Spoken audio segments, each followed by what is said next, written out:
Okay, when you're taking your photos, it's most common for people to take photos with their camera facing this way. So what they're doing is holding it up and facing, so it's what we call landscape orientation.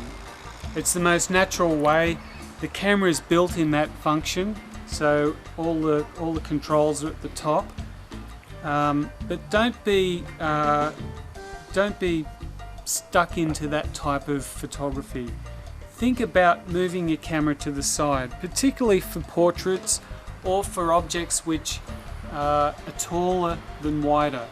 So rather than standing back and trying to take the picture like this, you have the option of going in a bit closer and framing the picture using a portrait orientation. Very basic image here of a person riding a push bike down a road. Now what I could have done is got rid of all the bits that I don't need by zooming in on the actual subject matter. In fact, rather than even doing it sideways, I could change the angle, and like this one below, I could actually try to have a more interesting effect, maybe have the face of the person. So what I guess I'm trying to say is, don't just take what's there, move around, move yourself in, go in close, get your angle down lower if possible or up higher. Don't just use what you see where you're standing at that particular time. We'll see a little dot, and you might see some other dots as well. Where that is situated will tell you how your exposure will be if you took the picture. If that dot was placed over here somewhere and you found that it wasn't there, it was actually there, then find 2.8 to be quite wide. So it's like that. 5.6, you would find that it's starting to narrow down a bit.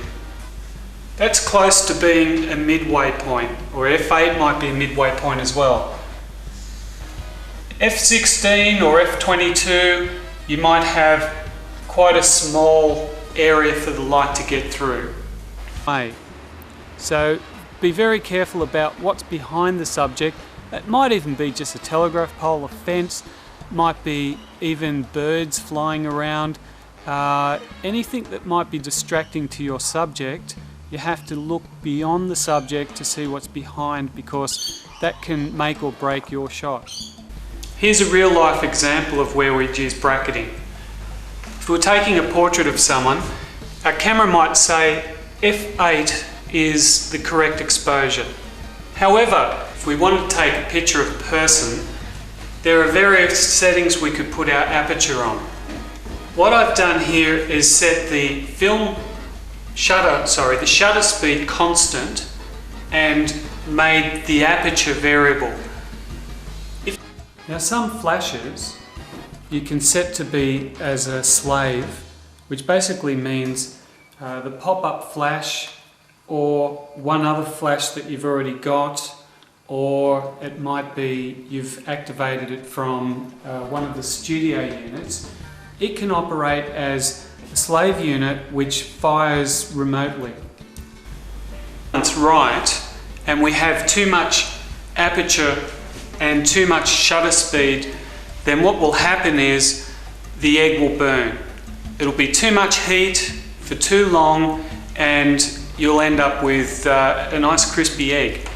However, if it's the opposite way also, if you don't have the correct aperture and the aperture's too small, not enough heat's coming through, and the shutter speed is too short, then with the egg, you'll end up with a very runny egg at the end.